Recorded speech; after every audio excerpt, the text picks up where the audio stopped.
We're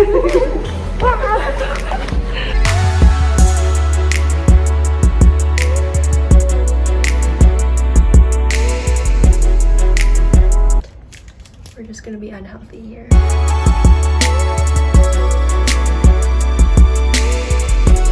the hospital, it has a couch, a bed.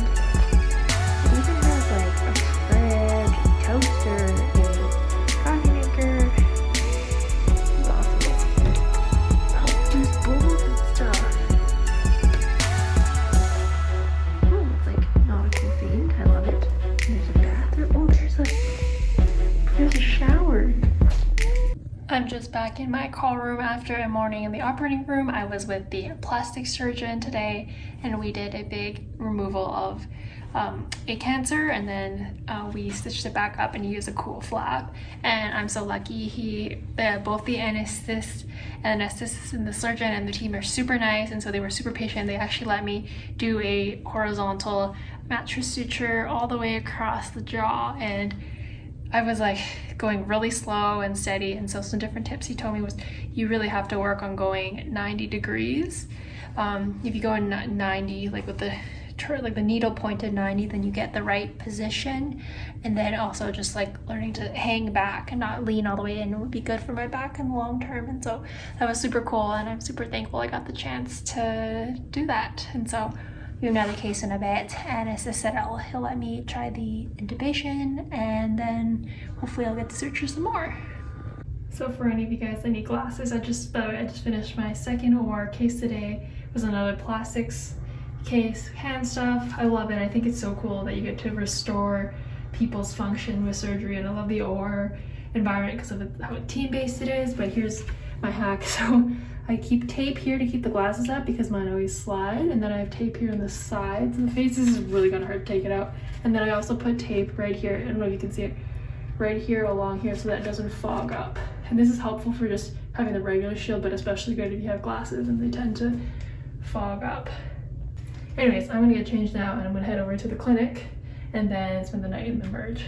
I was halfway eating my dinner, which you can see here was totally abandoned and is now cold because I was just like eating, and then I heard a code go off, and then I just like ran down to emerge, and that was like super cool. It was like a crazy infection. They couldn't get any veins in, so they were like tapping like crazy, and it was like everyone was like in really high stress mode. And but I think they were successful in the end, and things are kind of going okay. And then I just popped in and saw a different patient down the emerge, and then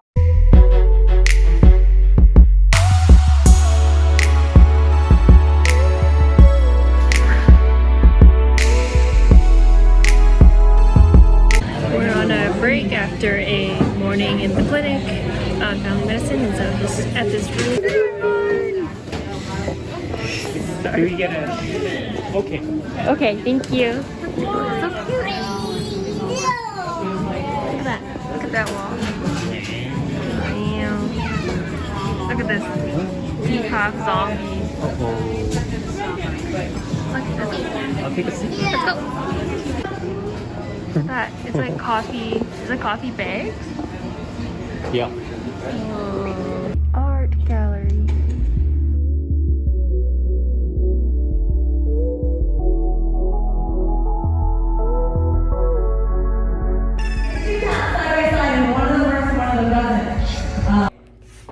Today was a very good day, my first day in clinic. Saw lots of patients. I really like my preceptor, so a mix of in the emergency department, and tomorrow I'm in the operating room, so I'm just making some ribs for dinner. So I'm cooking my ribs here in the microwave, and so I don't have a stove, so I have this, which is a pot it's a plug-in pot, and then I watched some lettuce, you know, gotta maintain some health here. This is what I have cooked up here. The ribs turned out great. The vegetables are questionable. I don't know why about this tomato. I was really craving tomatoes, but hopefully this turns out well. I think it was the same.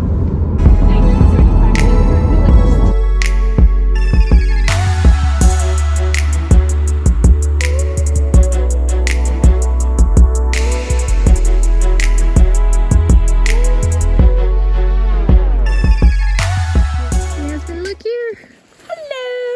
we're the two people who have infiltrated this like barbecue picnic gathering, and then we're just there like we're like just gonna eat. Yep. Talk to each other.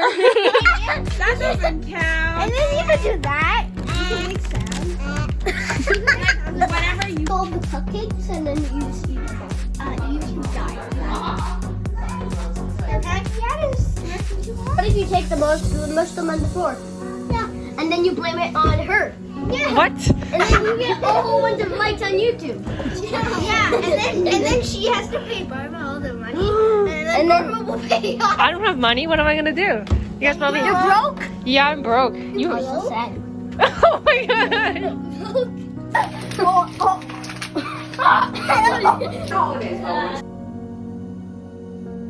It's all it takes.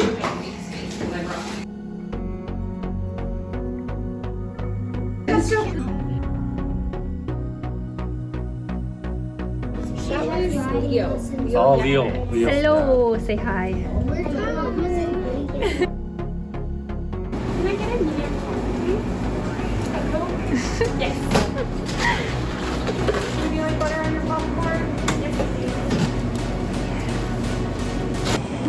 Dorsa and I are at the movie. Not Dorsa. It's because we were talking about Dorsa.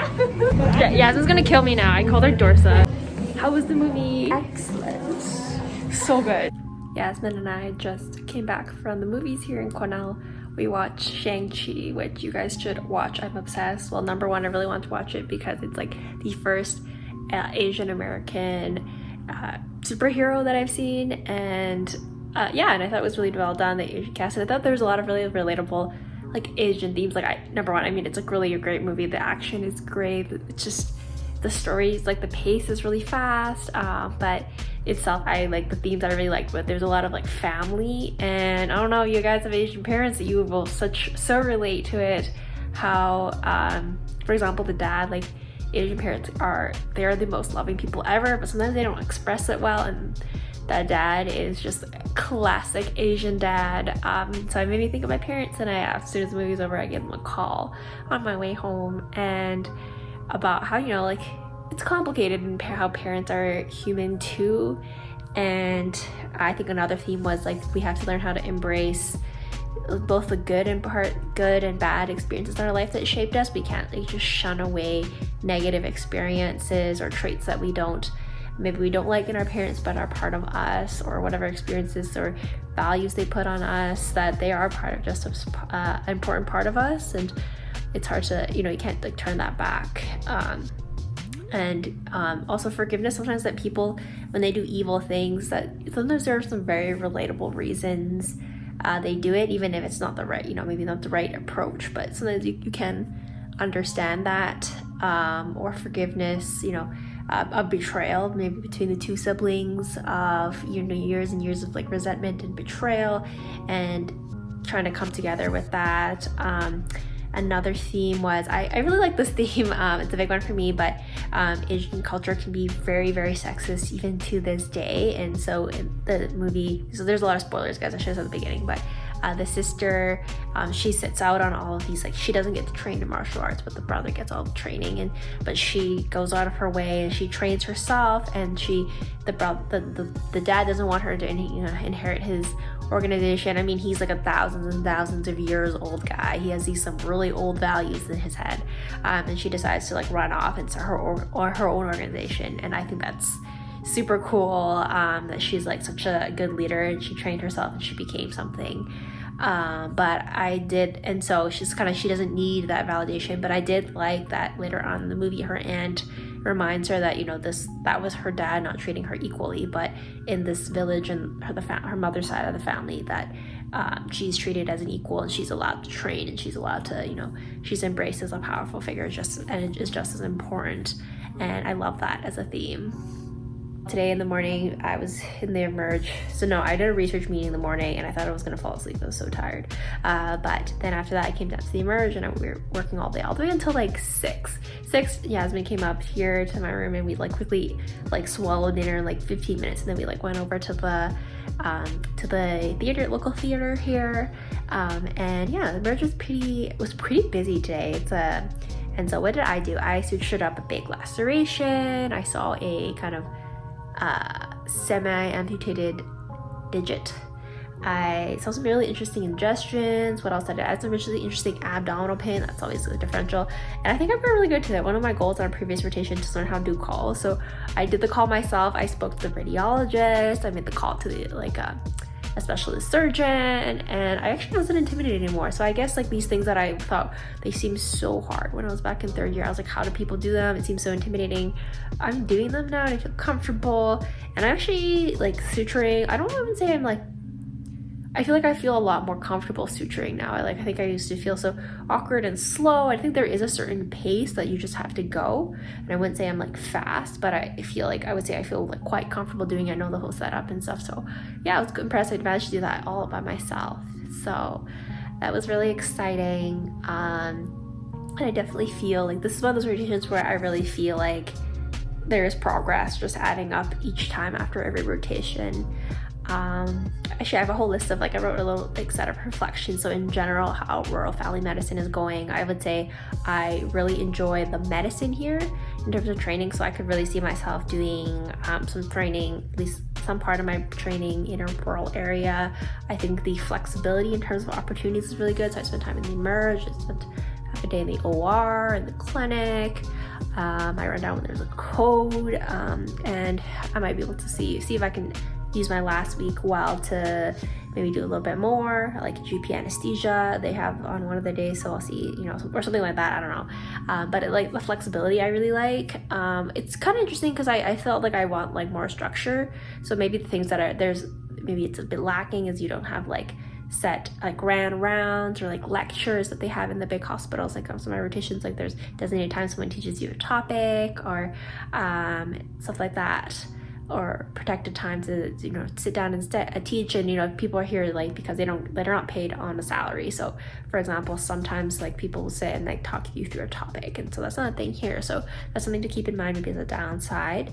But I do really like here the flexibility of it, and thinking about that, I kind of wish I had more flexibility in my clerkship here to just kind of bounce around where I wanted and do what I want. And and I also feel like it's up to me to make use of my time. And it's a Sunday, but I make myself go down to Emerge and learn. And and I do realize if I'm interested in the topic, I like the environment, then it's good. I would say I really like the environment of rural medicine. I could see myself really enjoying working in a smaller hospital, but it's hard because I really like research, so a big academic center would be the place to do that. But in terms of like, I love how all the staff know each other, like all the nurses and the docs know each other, and like the other specialties know each other. I think that's really nice in the collegial environment. And I've seen that in Vancouver, not like in the heart of Vancouver, but in like the smaller hospitals outside of Vancouver. So I think I want to work in like a location like that, or at least split my time between a smaller hospital maybe and a bigger one. I don't know, I haven't figured that out, but I could really see myself enjoying the kind of environment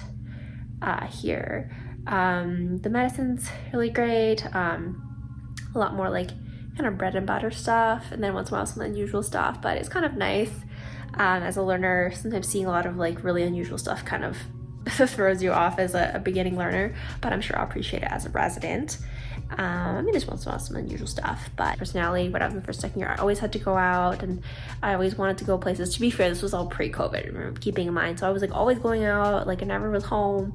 And then third year and fourth year hit, number one, COVID hit, but also like I started working, like I said, in the hospital, and the amount of energy you have, I have, and I can't speak for everyone, I have is like so low that after a day of like being out all day on my feet, talking to a million people, I just want to be home and I want to relax a bit more. And maybe I'll do like one activity, like go to movies with Yasmin, I did, maybe go out to eat, but I don't think I want to go to like a million places when I have a day off. Like yesterday I had the day off, and did I go out? Oh no, I went out once to a gathering that we had, which was really nice. The docs invited us to this gathering from the docs and some of the receptionists and the nurses and stuff, so that was really nice to just get to know some people better that we're working with.